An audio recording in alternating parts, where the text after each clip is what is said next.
Hello बच्चों, तो previous class में हम लोग स्केचिंग ऑफ एलिमेंट्री फंक्शन का स्टडी किए थे और काफ़ी इम्पॉर्टेंट है बेटा फिजिक्स के स्टडी के लिए।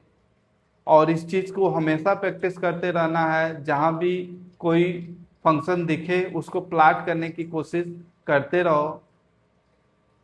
आज हम लोग स्टार्ट करेंगे एक नया टॉपिक जो फिजिक्स एंड मैथमेटिक्स का ही टॉपिक है, और इसे क्या बोलेंगे बेटा, हम लोग वेक्टर बोलेंगे। यानी हम लोग आज स्टार्ट कर रहे हैं वेक्टर, और ये थोड़ा लंबा टॉपिक है पर ये काफ़ी इम्पॉर्टेंट है। इसको बहुत इत्मीनान से आप लोगों को सीखना है। ठीक है, तो आओ स्टार्ट करते हैं बेटा। अब समझो कोई एक पोजीशन या पॉइंट ए है, यहाँ से कोई पार्टिकल पाथ को फॉलो करते हुए कहाँ पहुंचा, बी पे पहुंचा। कोई पार्टिकल कर्व पाथ को फॉलो करते हुए ए से कहाँ पहुंचा बेटा, बी पे पहुंचा। अगर हम आप लोगों से पूछे what is change in position of the particle, यानी पार्टिकल के पोजीशन में क्या चेंज हुआ, तो आप हमें क्या बताएंगे बेटा, straight line A to B. Straight line A to B, यानी जो ए पार्टिकल था कर्व पाथ को फॉलो करते हुए बी पे पहुंचा, तो उसके पोजीशन में क्या चेंज हुआ बेटा, straight line A to B. And हम ये जानते हैं change in position is known as displacement. किसी भी पार्टिकल या किसी भी ऑब्जेक्ट के पोजीशन में जो चेंज होता है बेटा, उसी को क्या बोलते हैं बेटा, हम लोग डिस्प्लेसमेंट बोलते हैं। तो यहाँ पे एक एरो यहाँ पे एक एरो बी पे बनाते हैं, और एरो क्या बताता है बेटा कि हमारा मोशन कहाँ से कहाँ हुआ है, ए टू बी। यानी ये जो एरो है, ये डिस्प्लेसमेंट में जो ये एरो है, ये बता रहा है कि हमारा जो डिस्प्लेसमेंट है ये कहाँ से कहाँ हुआ है, ए टू बी हुआ। ठीक है, तो अभी हम लोग बात किसकी करेंगे बेटा, डिस्प्लेसमेंट की बात करेंगे। यानी शुरुआत में हम लोग डिस्प्लेसमेंट की बात कर रहे हैं। आखिर हम लोग डिस्प्लेसमेंट की बात कर ही क्यों रहे हैं, इस बात को अब धीरे धीरे आप लोगों को पता चलेगा। आप लोगों को धीरे धीरे पता चलेगा कि अभी हम डिस्प्लेसमेंट की ही बात क्यों कर रहे हैं। ठीक है, अब यहाँ एक चीज और ध्यान दो बेटा कि अगर ए से किसी दूसरे कर्व पाथ को फॉलो करते हुए हम कहाँ पहुंचे बेटा, बी पे पहुंचे। ये दूसरा पाथ है जिसको फॉलो करते हुए हम लोग बी पे पहुंचे। तो यहाँ पे भी क्या हो रहा है, अगर कोई यही पार्टिकल है, कोई दूसरा पार्टिकल है, तो यहाँ पे भी क्या हुआ, इन दोनों के पोजीशन में चेंज क्या हो गया बेटा, A to straight line A to B, और इसी को क्या बोलेंगे बेटा, डिस्प्लेसमेंट बोलेंगे। तो इस कंडीशन में भी क्या हो रहा है, डिस्प्लेसमेंट, और ये डिस्प्लेसमेंट हमेशा सेम है। यानी किसी भी पाथ से हम लोग ए से चल के बी पे पहुंचे, हमारा डिस्प्लेसमेंट चेंज नहीं होगा, क्योंकि डिस्प्लेसमेंट सिर्फ डिपेंड करता है इनिशियल एंड फाइनल पोजीशन पे। तो हमारा जो डिस्प्लेसमेंट होता है बेटा, वो पाथ इंडिपेंडेंट होता है। यह सिर्फ और सिर्फ इनिशियल और फाइनल पोजीशन के बारे में बताएगा, और पाथ फॉलो के बारे में कोई भी इंफॉर्मेशन इसके पास नहीं होगी। ठीक है, अब यहाँ पे देखो, जो एलॉन्ग द डिस्प्लेसमेंट जो पाथ होगा बेटा, वो क्या होगा, मिनिमम पॉसिबल पाथ होगा। यानी कोई ऑब्जेक्ट अगर इस डिस्प्लेसमेंट के एलॉन्ग मूव करे, तो उसे क्या करना पड़ेगा, मिनिमम डिस्टेंस ट्रेवल करना पड़ेगा। ठीक है, तो अभी बेटा हम लोग किसकी बात कर रहे हैं, डिस्प्लेसमेंट की बात कर रहे हैं। और डिस्प्लेसमेंट की बात ही क्यों कर रहे हैं, ये धीरे धीरे आपको पता चलेगा। ठीक है, अब सोचो अगर प्लेन में कोई पॉइंट ए है, यहां से 5 किलोमीटर डिस्टेंस पे स्ट्रेट लाइन में ही कोई पॉइंट बी। ठीक है, इन दोनों के बीच का डिस्टेंस कितना है बेटा, 5 किलोमीटर। मैं एक पर्सन को एडवाइस करता हूं कि तुम्हें मिनिमम पॉसिबल पाथ को फॉलो करते हुए, यानी इन स्ट्रेट लाइन मूव करना है कितना, 5 किलोमीटर। तो अब किसी पर्सन को मैं अगर एडवाइस करता हूं कि तुम्हें कितना मूव करना है बेटा, 5 किलोमीटर, और किसमें किस स्ट्रेट लाइन में यानी शॉर्टेस्ट पॉसिबल पाथ को फॉलो करते हुए तुम्हें क्या करना है, 5 किलोमीटर मूव करना है।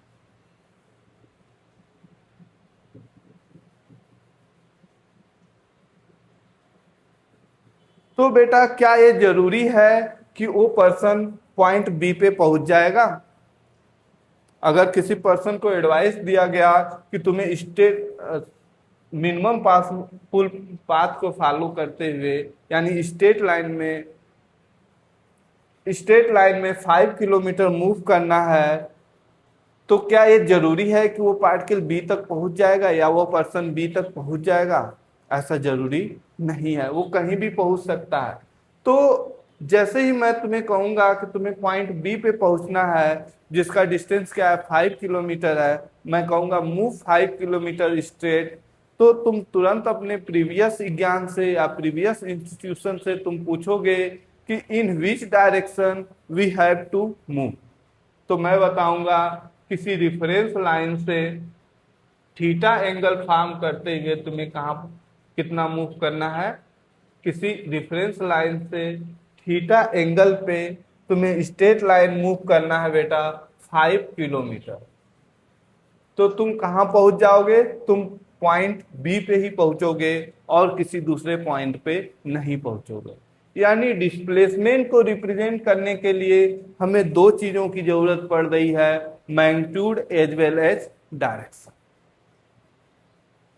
अब जो एक क्वांटिटी होती है बेटा, जो ये क्वांटिटी होती है, और ये क्वांटिटी कई प्रकार की होती है। जैसे कोई पूछ कहे कि तुम्हारे तुम्हारे मम्मी पापा यानी पेरेंट्स तुम्हें बहुत प्यार करते हैं, और मैं पूछूं कितना किलोमीटर प्यार करते हैं, तो ये बताया जा सकता है कितना किलोमीटर प्यार करते हैं, कितना केजी प्यार करते हैं, या कितना मीटर प्यार करते हैं? ये नहीं बताया जा सकता। लव को मेजर नहीं किया जा सकता किसी भी फिजिकल यूनिट में, क्योंकि ये कोई फिजिकल क्वांटिटी नहीं है।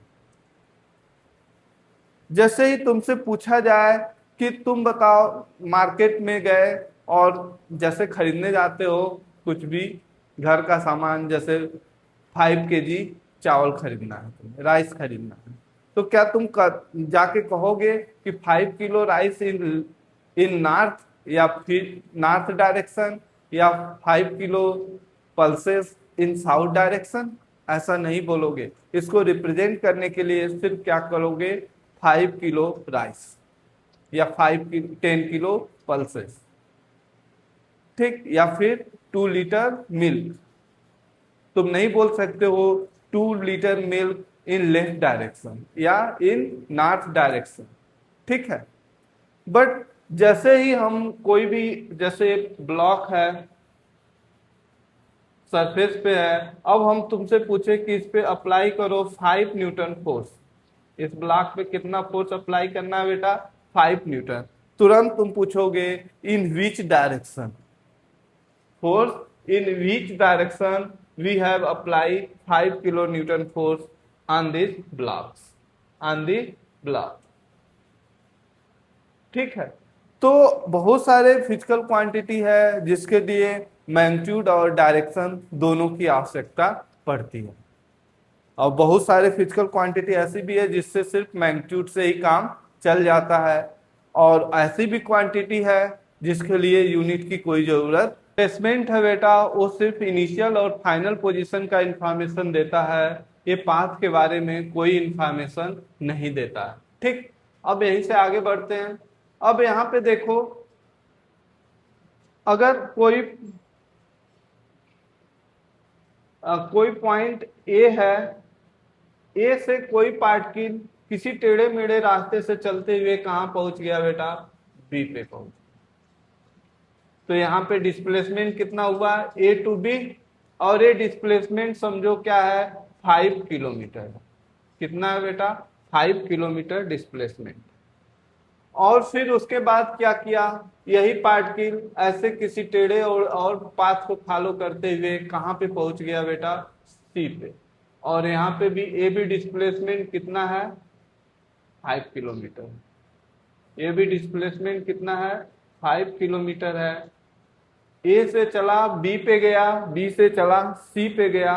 तो अब यहाँ पे देखो बेटा, ए से बी जाना और बी से सी जाना, कहां से कहां जाना होगा समझो। ए से बी जाना और बी से सी जाना कहां से कहां हुआ बेटा, कहां से कहां जाना हुआ, तो ये कहां से कहां जाना हुआ, ए से सी जाना।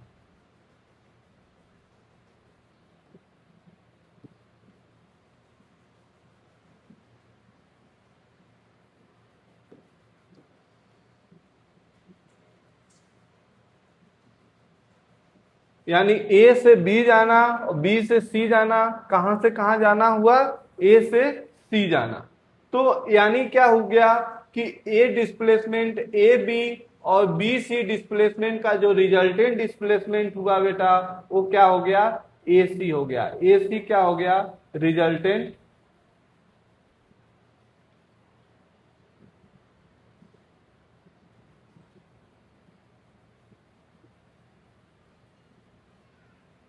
ठीक है। अब यहाँ एक चीज समझो, ये 5 किलोमीटर है, ए टू बी क्या है 5 किलोमीटर, और बी टू सी क्या है 5 किलोमीटर। तो ये कितना होना चाहिए बेटा, 5, अगर एल्जेब्रिक एडिशन के रूल से देखें तो क्या हो गया, 5 + 5 कितना होना चाहिए, 10 होना चाहिए। लेकिन क्या ए सी 10 है, कम से कम ये 10 तो नहीं है, कुछ और हो सकता है, पर ये 10 किलोमीटर नहीं है। यानी जो एडिशन ऑफ डिस्प्लेसमेंट, यहां पे लिखो, addition of displacement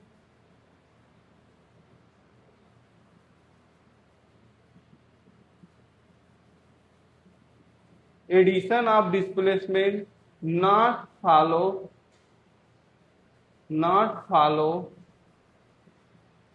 algebraic rule of addition, not follow algebraic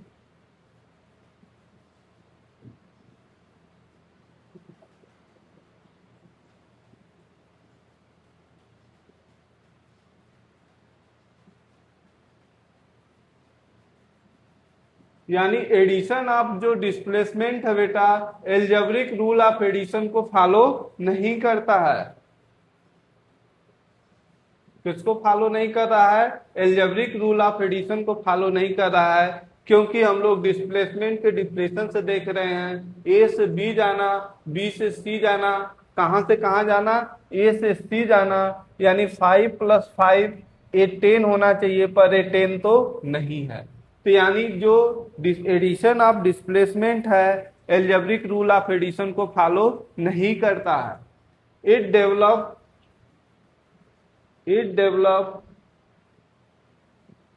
its own rule of addition,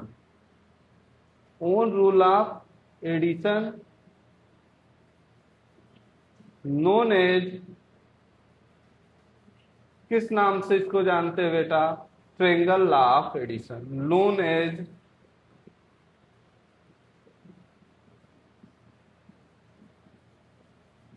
triangle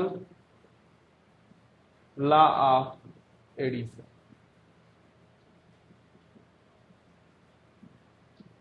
यानी डिस्प्लेसमेंट को कैसे जोड़ा जा सकता है बेटा, किस रूल का यूज करके, ट्रायंगल लॉ ऑफ एडिशन। और ये ट्रायंगल ऑफ एडिशन बेटा कहां से आया, ये आया डिफिनीशन ऑफ डिस्प्लेसमेंट से। ये जो रूल डेवलप हुआ ट्रायंगल लॉ ऑफ एडिशन, ये किससे डेवलप हुआ बेटा, definition of displacement. It develop from definition of displacement. ठीक है, इतनी बातें समझ में आई। अब यहाँ पे एक चीज ये समझना है बेटा, सिर्फ सिर्फ डिस्प्लेसमेंट ही ऐसा फिजिकल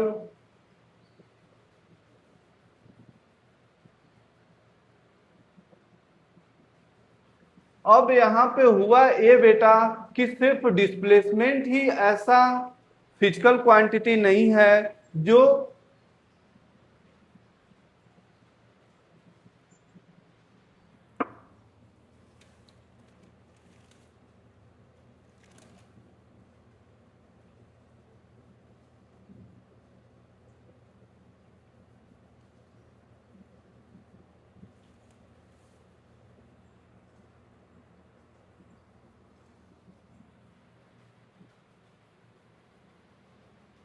अब हुआ ये बेटा कि डिस्प्लेसमेंट ही सिर्फ ऐसा फिजिकल क्वांटिटी नहीं है जो ऐसा बिहेवियर शो करता है, और सारे फिजिकल क्वांटिटी है जो इस तरह बिहेव करते हैं। और उन सारे फिजिकल क्वांटिटी को क्या बोला गया बेटा? वेक्टर क्वांटिटी बोला गया। यानी वेक्टर से पहले किसका कंसेप्ट आया बेटा? डिस्प्लेसमेंट का कंसेप्ट आया, और बोला गया कि जो फिजिकल क्वांटिटी डिस्प्लेसमेंट जैसा बिहेव करेगा उसे क्या बोला गया बेटा? वेक्टर क्वांटिटी बोला गया। जो भी फिजिकल क्वांटिटी डिस्प्लेसमेंट जैसा बिहेव करेगा उसे कौन सी फिजिकल क्वांटिटी बोला गया बेटा? वेक्टर क्वांटिटी बोला गया। तो एक तरह से क्या है, डिस्प्लेसमेंट अपना क्या है? प्रोटोटाइप है किसका? वेक्टर क्वांटिटी का। तो जो भी फिजिकल क्वांटिटी को रिप्रेजेंट करने के लिए, या जिस भी फिजिकल क्वांटिटी को रिप्रेजेंट करने के लिए हमें मैग्नीट्यूड की जरूरत पड़े, डायरेक्शन की जरूरत पड़े, और वो क्या करे बेटा? वेक्टर लॉ ऑफ एडिशन को फॉलो करे, वो सारी फिजिकल क्वांटिटी क्या कहलाएगी? वेक्टर क्वांटिटी कहलाएगी। अब ऐसी भी फिजिकल क्वांटिटी है बेटा जिसमें मैग्नीट्यूड होता है, डायरेक्शन होता है, बट वो वेक्टर क्वांटिटी नहीं होती। जैसे इलेक्ट्रिक करंट, जैसे इलेक्ट्रिक करंट को ले बेटा, जैसे यहां से 5 एम्पियर करंट आया और यहां से कितना आ गया बेटा? 3 एम्पियर करंट, और इस डायरेक्शन में कितना जाएगा बेटा? 8 एम्पियर। यानी 3 + 5 कितना हो गया? 8 एम्पियर हो गया। ये इस करंट, इलेक्ट्रिक करंट में मैग्नीट्यूड है, डायरेक्शन भी है, बट ये वेक्टर क्वांटिटी नहीं है, क्योंकि it does not obey the triangle law of addition. जो भी physical quantity triangle law of addition को फॉलो नहीं करेगी वो वेक्टर क्वांटिटी नहीं होगी। ठीक है, इस एक तरह से हम लोग क्या देखें कि जो डिस्प्लेसमेंट है बेटा प्रोटोटाइप है, यानी वेक्टर से पहले डिस्प्लेसमेंट का कंसेप्ट आया, उसके बाद जो भी फिजिकल क्वांटिटी डिस्प्लेसमेंट जैसा बिहेव किया उसे हम लोग क्या बोलने लगे? वेक्टर क्वांटिटी बोलने लगे। यहाँ पे हम ये लिस्टिंग नहीं करने जा रहे हैं कि कौन सा फिजिकल, कौन सा वेक्टर है, कौन क्वांटिटी है, कौन सा स्केलर क्वांटिटी है। और जब हम लोग आगे के चैप्टर्स पढ़ेंगे तो उसमें जब भी कोई फिजिकल क्वांटिटी आएगी तो हम उसे डिफाइन करेंगे कि कौन सी फिजिकल क्वांटिटी वेक्टर है, कौन सा स्केलर है। अभी वो सब नहीं करने जा रहे।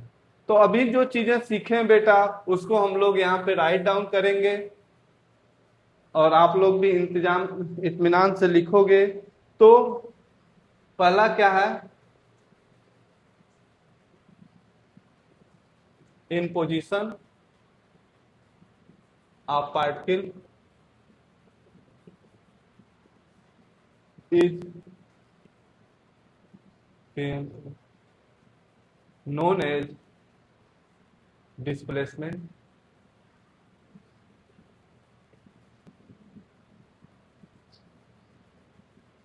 Displacement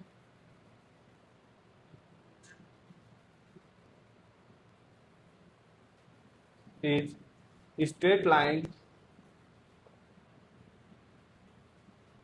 joining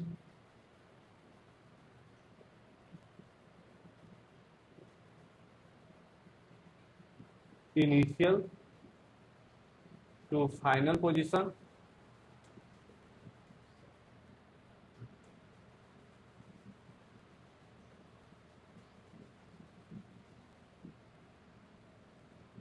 along the displacement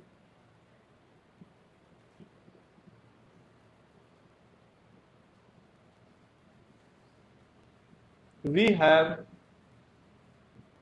shortest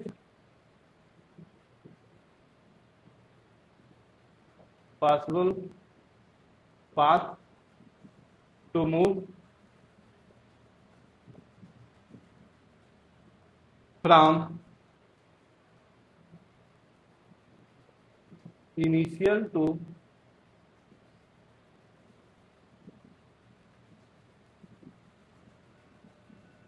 final position. तो यहाँ पे देखो, change in position of particle is known as displacement. Displacement is straight line joining initial to final position. along the displacement we have shortest path to move from initial to final position। ठीक,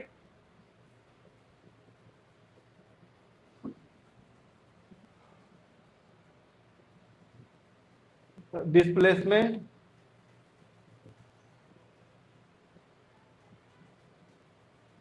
have information only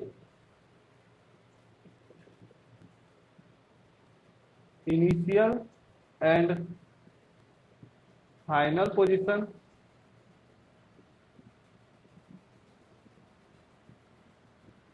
it does not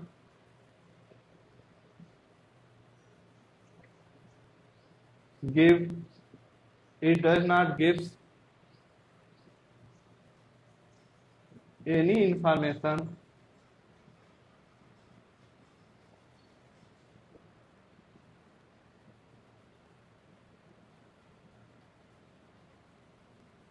about path।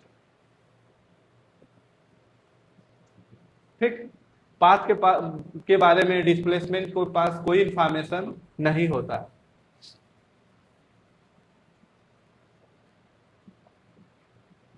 For addition of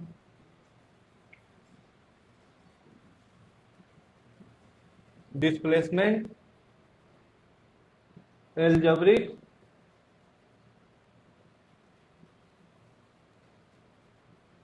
rule of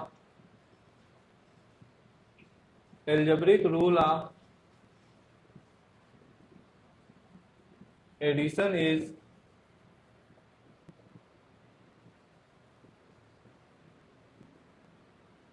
not applicable। it develop its own rule of addition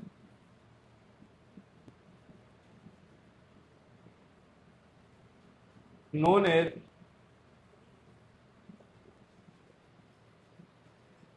triangle law of addition.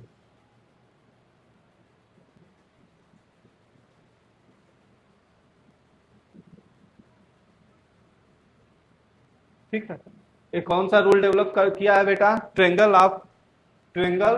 Law of addition. ठीक है, अब यहां पे देखेंगे बेटा triangle law of addition क्या होता है। चलो हेडिंग डालो, ट्रायंगल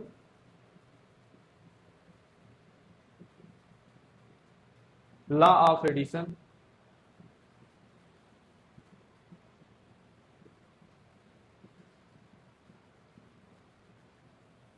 ये तुम्हारे एग्जाम के पर्पज से लिखाया जा रहा है, इसको ध्यान से समझना है।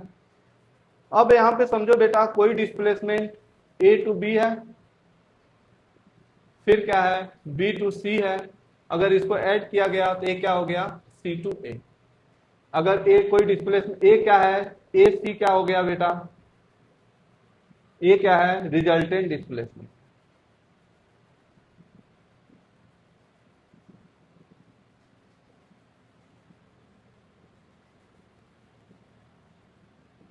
ठीक है,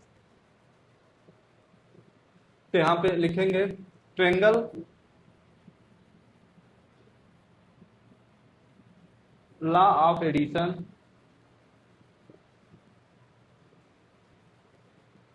से क्या कहता है, सेट है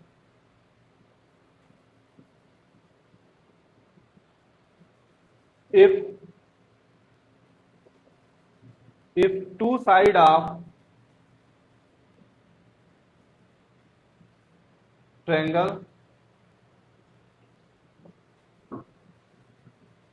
draw two side of triangle trans into trans to specific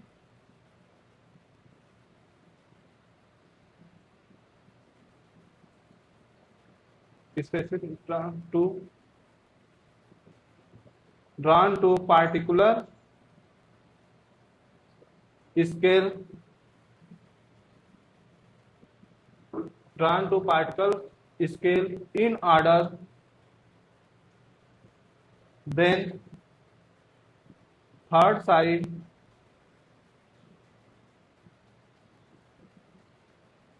of triangle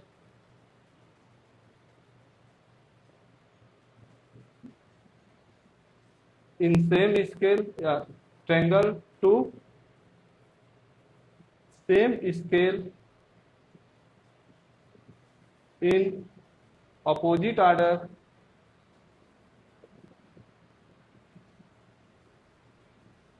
in same to same scale in opposite order gives resultant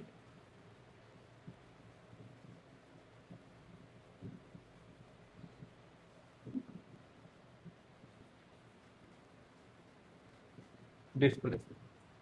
ठीक है, कोई भी वेक्टर हो बेटा, अगर टू वेक्टर को स्पेसिफिक स्केल में ऑर्डर में अगर ड्रा किया जाए तो जो थर्ड साइड होगा ट्रेंगल का, इन दोनों का रिजल्टेंट देगा इन अपोजिट डायरेक्शन, यानी पहले एक सेम ऑर्डर में था, जो ऑर्डर ऐसे था इसका अपोजिट ऑर्डर ये है। ठीक है, vector of law of addition ये हुआ। अब बात करेंगे वेक्टर क्या होगा। The physical quantity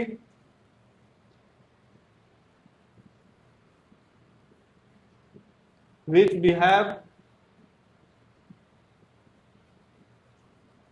like displacement,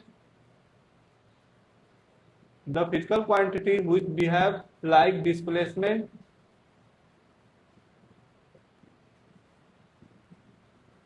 known as vector quantity।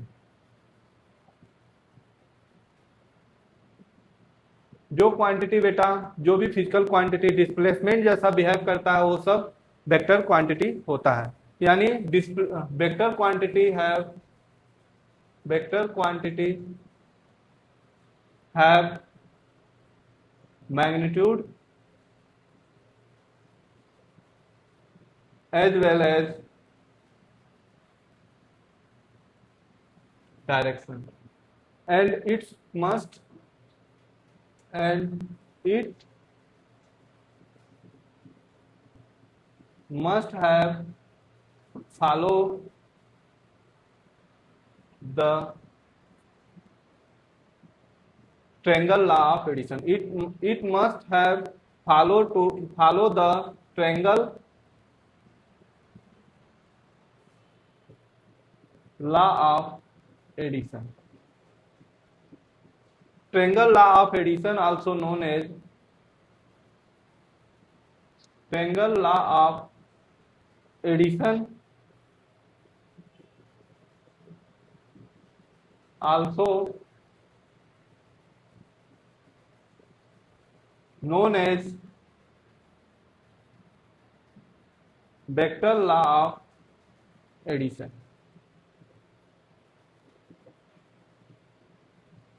ऐसी भी physical quantity there are such physical quantity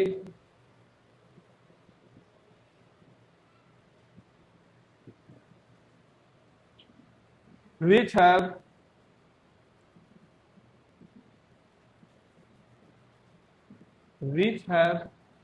magnitude and direction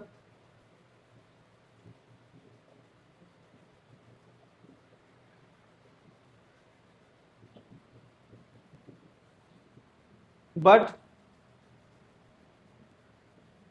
still they are not vector quantity।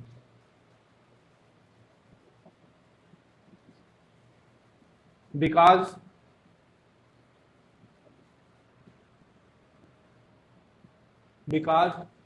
they not obey the triangle law of addition। Example के लिए क्या देखेंगे बेटा, electric current,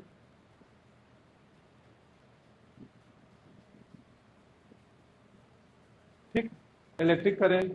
और भी physical quantity है, जैसे यहाँ पे क्या लिए 5 ampere, 3 ampere equal to 8 ampere. ये वेक्टर लॉ ऑफ एडिशन को फॉलो नहीं करता है, यानी ट्रायंगल लॉ ऑफ एडिशन को फॉलो नहीं करता है, इसलिए इट इज नॉट वेक्टर। तो यहाँ एक चीज समझ में आ गया बेटा कि वेक्टर के कंसेप्ट के आने से पहले किसका कंसेप्ट आया बेटा, डिस्प्लेसमेंट। डिस्प्लेसमेंट का कंसेप्ट आया, और डिस्प्लेसमेंट ही क्या है, प्रोटोटाइप है किसका, वेक्टर क्वांटिटी का।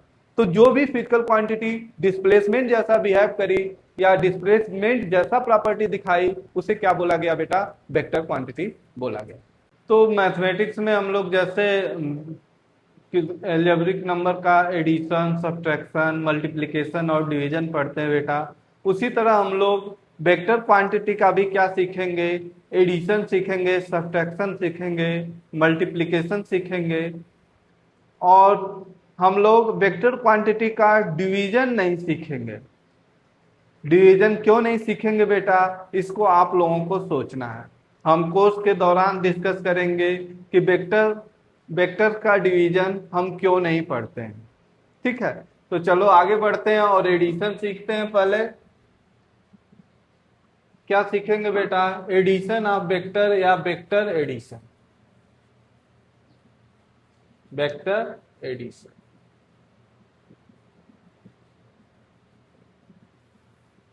तो वेक्टर एडिशन किस लॉ के तहत होता है बेटा, triangle law of addition. Vector addition किस लॉ के तहत होता है बेटा, ट्रायंगल लॉ ऑफ एडिशन।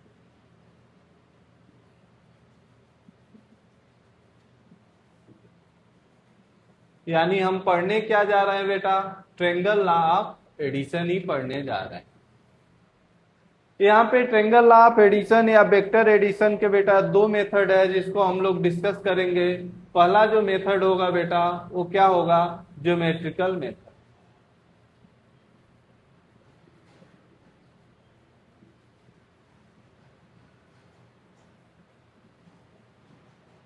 ये हमारा पहला होगा ज्योमेट्रिकल मेथड, जिसको हम लोग डिस्कस करेंगे, पर ज्यादा फिर क्या करेंगे, भूल जाएंगे, उसको हम लोग ज्यादा यूज नहीं करते।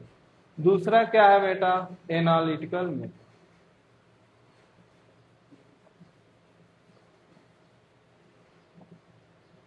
इसको हम लोग जम के यूज करेंगे, ठीक है। ये दो मेथड है बेटा, ये ट्रायंगल लॉ ऑफ एडिशन के ही दो मेथड है। पहला है ज्योमेट्रिकल मेथड और दूसरा क्या है, एनालिटिकल मेथड, ठीक है। तो पहले हम लोग पहले कोई लेके चलेंगे, पहला कौन सा है, जियोमेट्रिकल मेथड।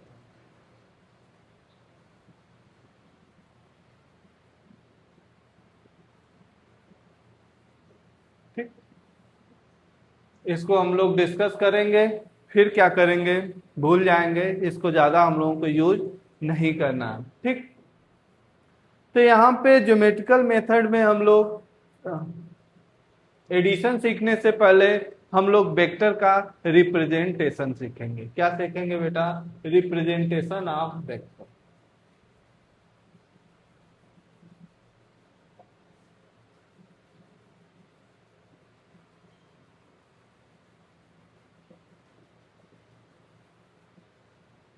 ठीक, अब यहाँ पे ध्यान दो बेटा, अगर कोई वेक्टर ऐसे दिया हो, जैसे कोई बोला जाए कि ए मैन या a person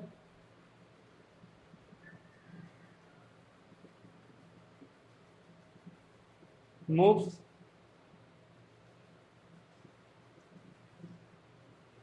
10 kilometre due east.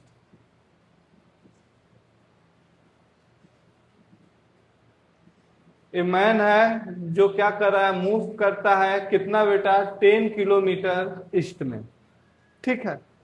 तो अब हमें इस वेक्टर को क्या करना है, रिप्रेजेंट करना है। एक डिस्प्लेसमेंट है बेटा 10 किलोमीटर ड्यू ईस्ट, एक क्या है, डिस्प्लेसमेंट है। इसको रिप्रेजेंट करने के लिए हमें ध्यान देना होगा हम पहले एक रिफरेंस डायरेक्शन लेंगे।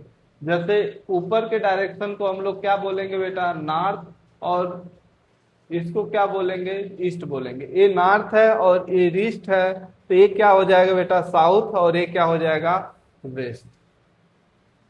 ठीक है, ये हमारा रिफरेंस डायरेक्शन है। और उसके बाद क्या करेंगे, एक यूनिट सिलेक्ट करेंगे। एक यूनिट मतलब 1 सेंटीमीटर किसके इक्विवेलेंट ड्रा करेंगे बेटा, 1 सेंटीमीटर 1 किलोमीटर। ये क्या हो गया, अपना स्केल हो गया। फिर क्या करेंगे बेटा, यहाँ बोला गया है कि इस डायरेक्शन में 10 किलोमीटर, यानी हम लोग क्या करेंगे, 1 किलोमीटर के बराबर 1 सेंटीमीटर है, यानी 1 सेंटीमीटर 10 सेंटीमीटर की लाइन खींचेंगे बेटा।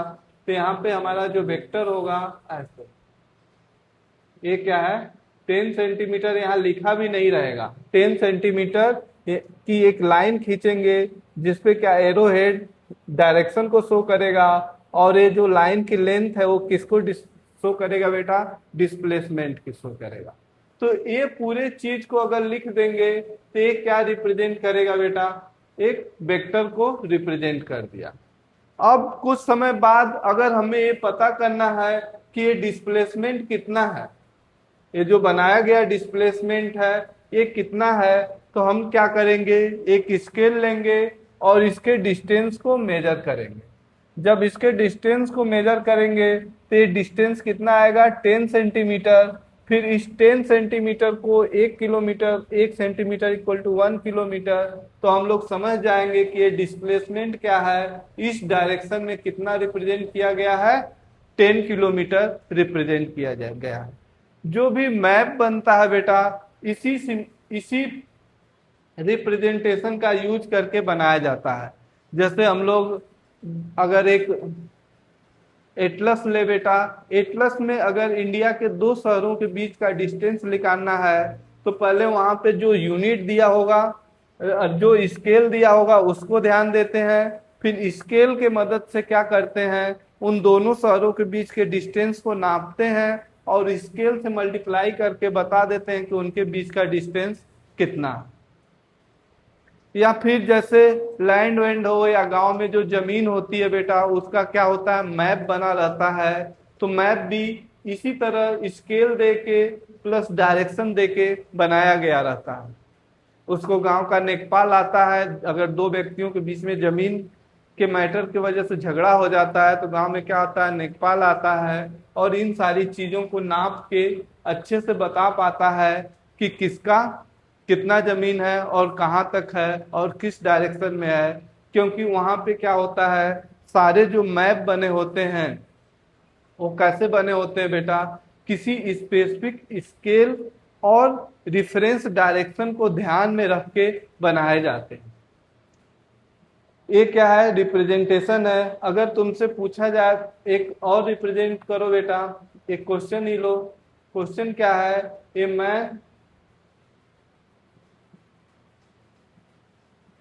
Walk, a man walks 10 kilometre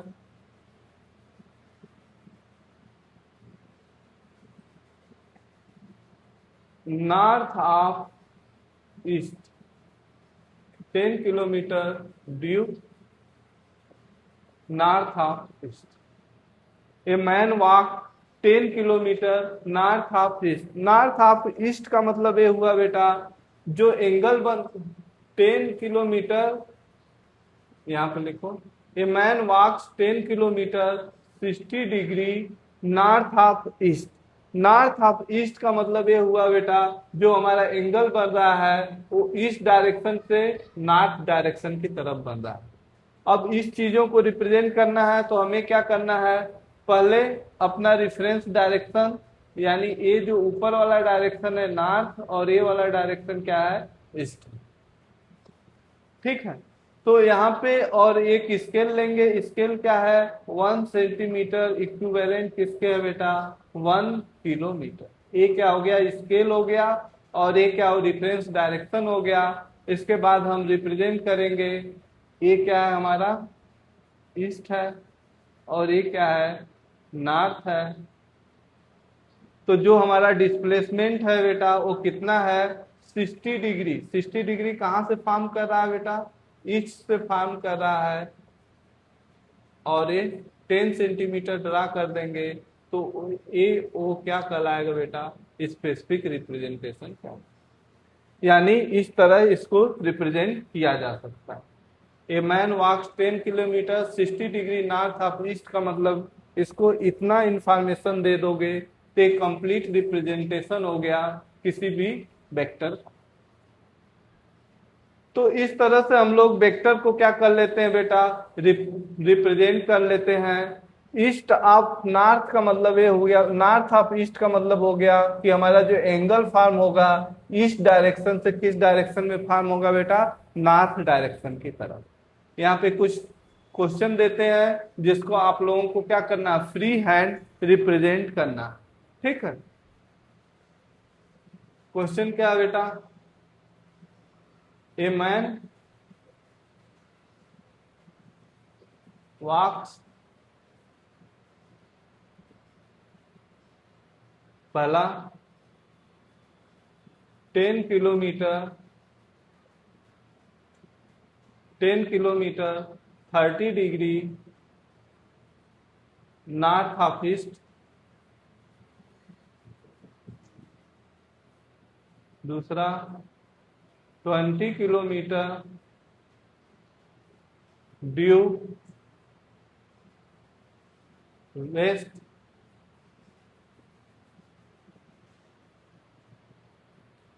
तीसरा 10 kilometre 60 degree west of south,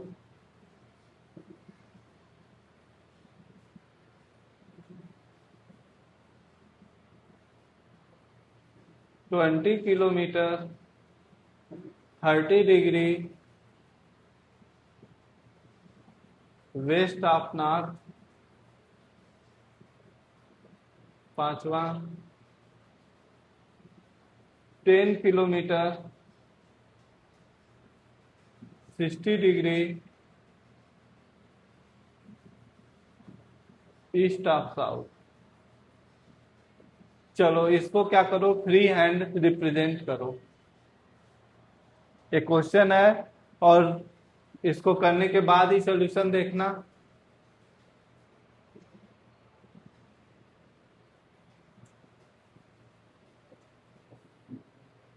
चलो आई होप कि तुम लोग कर चुके होगे। यहाँ पे देखो ये हमारा रेफरेंस डायरेक्शन क्या हो गया, नॉर्थ, और ये क्या हो गया, ईस्ट। अब हमें क्या रिप्रेजेंट करना है बेटा, 10 किलोमीटर, और यहाँ पे यूनिट क्या ले लेते हैं सबके लिए बेटा, 1 सेंटीमीटर इक्विवेलेंट किसके है, 1 किलोमीटर। ये स्केल हो गया और यहाँ पे ये रेफरेंस डायरेक्शन। अब यहाँ हमें रिप्रेजेंट करना है 10 kilometre north of east, north of east, यानी हमारा जो एंगल कहाँ से कहाँ बनेगा बेटा, ईस्ट से नॉर्थ की तरफ। तो यहाँ से ईस्ट से ये क्या है, हमारा ईस्ट है, और ये क्या है, नॉर्थ है। तो हमारा जो डायरेक्शन होगा ये ऐसे होगा, और ये एंगल कितना होगा बेटा, 30 डिग्री, और ये डिस्टेंस कितना होगा, 10 सेंटीमीटर। ये कितना होगा बेटा, 10 सेंटीमीटर। ये रिप्रेजेंट हो गया।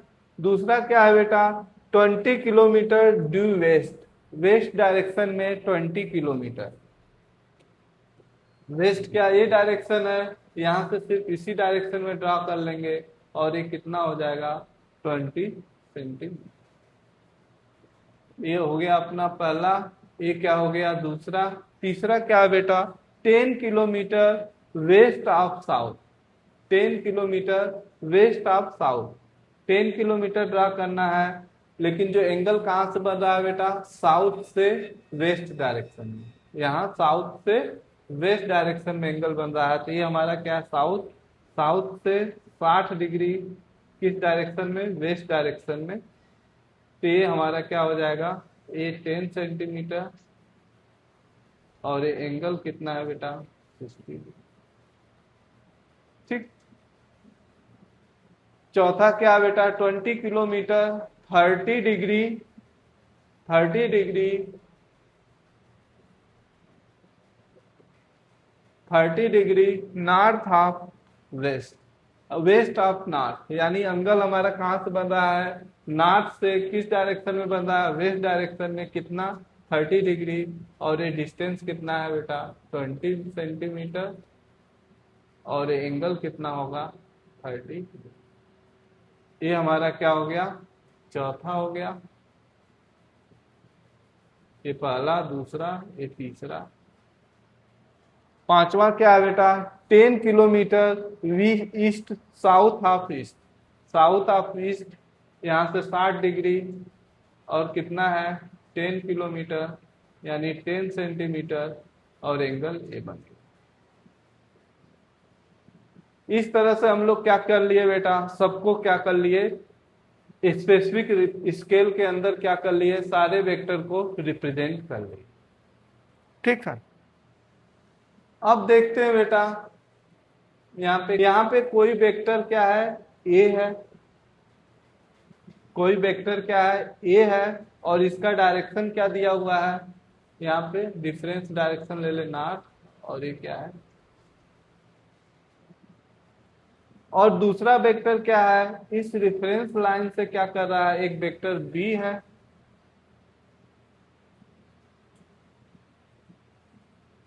और यहां से एंगल इसका क्या है बेटा 60 डिग्री।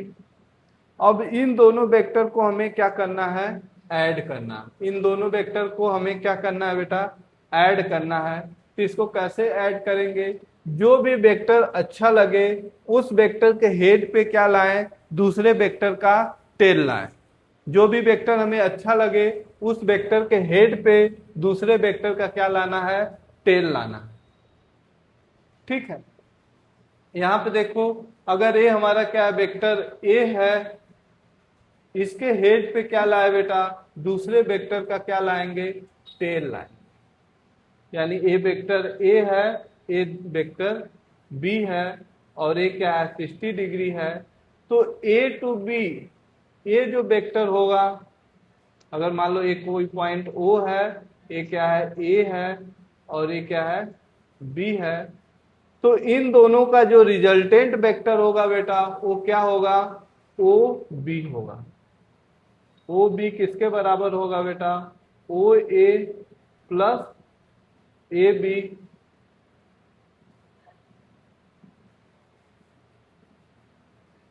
यानी vector A plus vector B, और इसको मान ले वेक्टर सी, किसके बराबर हो गया, और ये सी किसके बराबर है बेटा, वेक्टर ए प्लस वेक्टर। अब यहाँ पे एक चीज ये भी ध्यान दो, अगर पहले वेक्टर के हेड पे हम लोग क्या लाए, दूसरे वेक्टर का टेल लाए, तो यहाँ पे अगर दूसरा वेक्टर अगर ए है बेटा, ये वेक्टर बी है, ऐसे इसको शिफ्ट कर सकते हैं, और इसके हेड पे क्या लाए, वेक्टर ए का क्या लाए, टेल लाए, यानी ए वेक्टर ए। तो ये भी एडिशन क्या हो जाएगा बेटा, vector A plus B, vector B plus ए।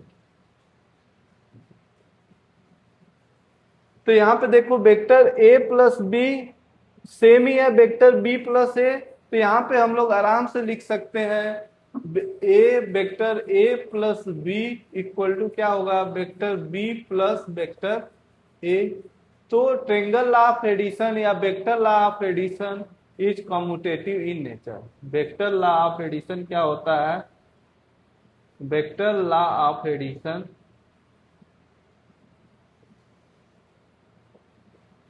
या ट्रायंगल लॉ ऑफ एडिशन क्या होता है बेटा, कम्यूटेटिव होता है। ठीक है, वेक्टर लॉ ऑफ एडिशन क्या हो जाएगा, कम्यूटेटिव हो जाएगा। ठीक है, इस तरह से दो वेक्टर को हम लोग आसानी से क्या कर लेंगे, जोड़ लेंगे। अब यहाँ पे एक क्वेश्चन लो, जैसे एक वेक्टर क्या हो गया, ए हो गया, दूसरा वेक्टर क्या हो गया बेटा, ऐसे जो रेफरेंस लाइन से कितना कुछ थीटा एंगल बना रहा है, और तीसरा वेक्टर क्या हो गया बेटा हमारा, ए वेक्टर बी हो गया, और तीसरा वेक्टर कुछ ऐसे, ए वेक्टर क्या है सी,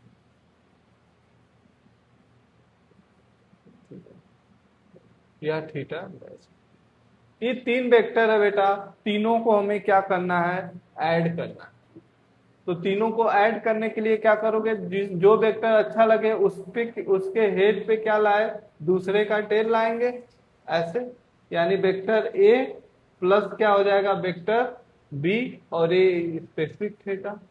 और यहां से ये जो वेक्टर है ऐसे, ये वेक्टर क्या हो गया सी हो गया।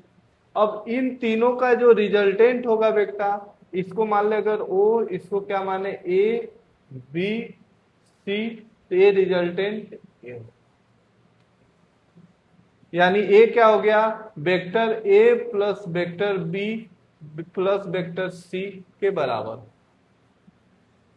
तो क्या ये क्वाड्रेटिक लॉ ऑफ एडिशन है, नहीं बेटा, ये भी क्या है ट्रेंगल लॉ ऑफ एडिशन है। यहाँ पे हम लोग ट्रेंगल लॉ ऑफ एडिशन दो बार यूज किए हैं, यानी वेक्टर ए प्लस बी को क्या बोले हैं वेक्टर ए प्लस बी, फिर वेक्टर ए प्लस बी का जो रिजल्टेंट है उसमें ही क्या किए वेक्टर सी को जोड़ दिए, तो हमें क्या मिल गया ए वाला वेक्टर मिल गया।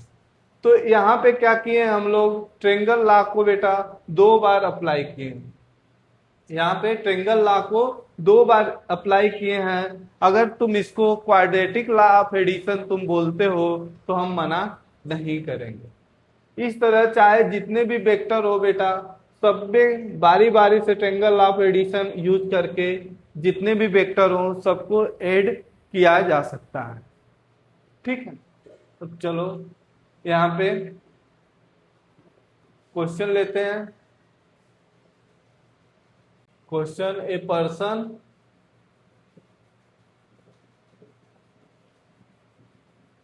Move successively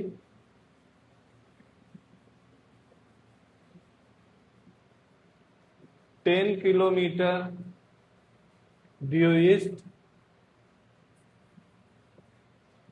10 kilometre due north and 10 kilometer 70 degree 70 degree north of west. चलो इस क्वेश्चन को सॉल्व करो बेटा।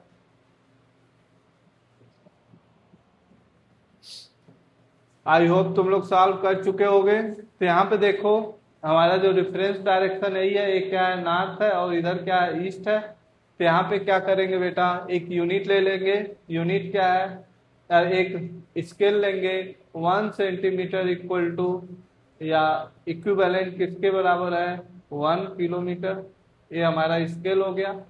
और यहाँ पे रिप्रेजेंट करेंगे बेटा, तो क्या है 10 किलोमीटर ड्यू ईस्ट, तो यहाँ पे कितना ड्रा करेंगे 10 centimetre.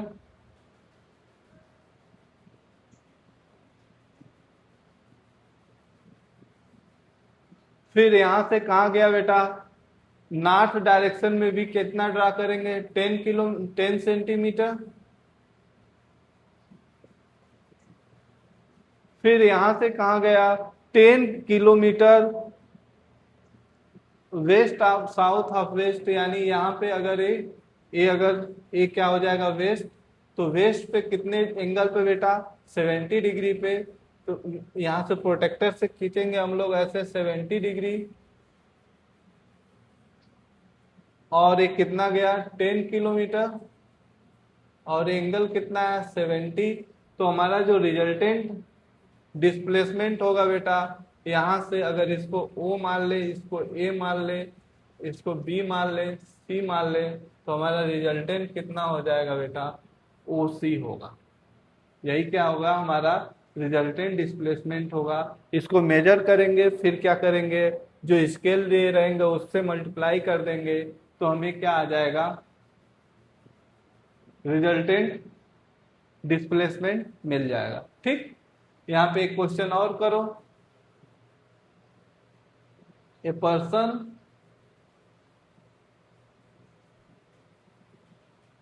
Moves 10 kilometre north of 60 degree north of east, then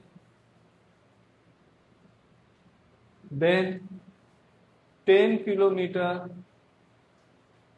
60 degree north of west and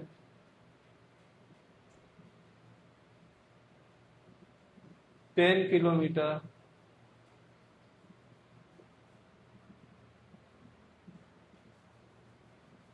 in north due north।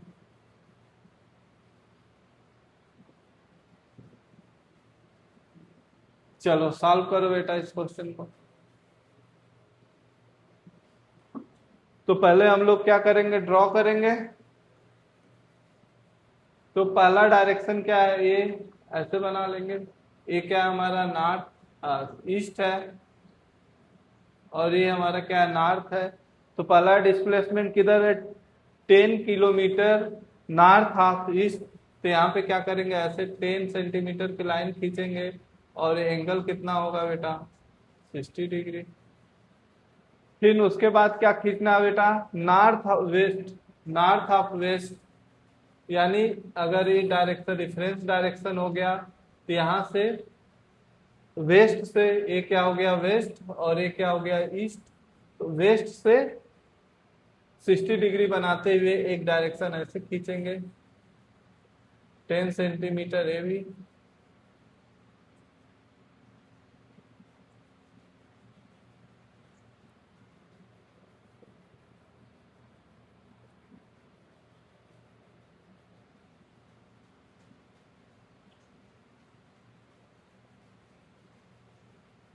ठीक है, उसके बाद क्या खींचना है, 10 किलोमीटर ड्यू नॉर्थ। यहां से क्या गए 10 किलोमीटर ड्यू नॉर्थ।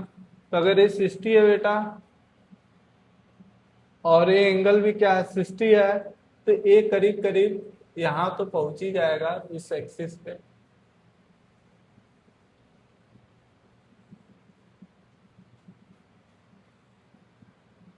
और यहां से फिर क्या 10 किलोमीटर ऊपर की तरफ नॉर्थ डायरेक्शन में। तो हमारा रिजल्टेंट कितना हो जाएगा बेटा, हमारा रिजल्टेंट यहां से यहां और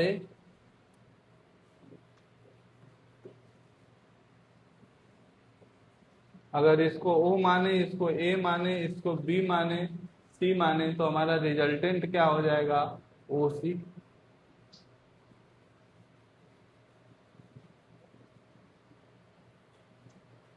तो इस तरह से बेटा हम लोग ज्योमेट्रिकली रिप्रेजेंट कर लेंगे वेक्टर को और उसके बाद ज्योमेट्रिकल मेथड से सॉल्व करना। आज के क्लास में इतना ही, अगले क्लास में कुछ और हम लोग सीखेंगे। Thank you.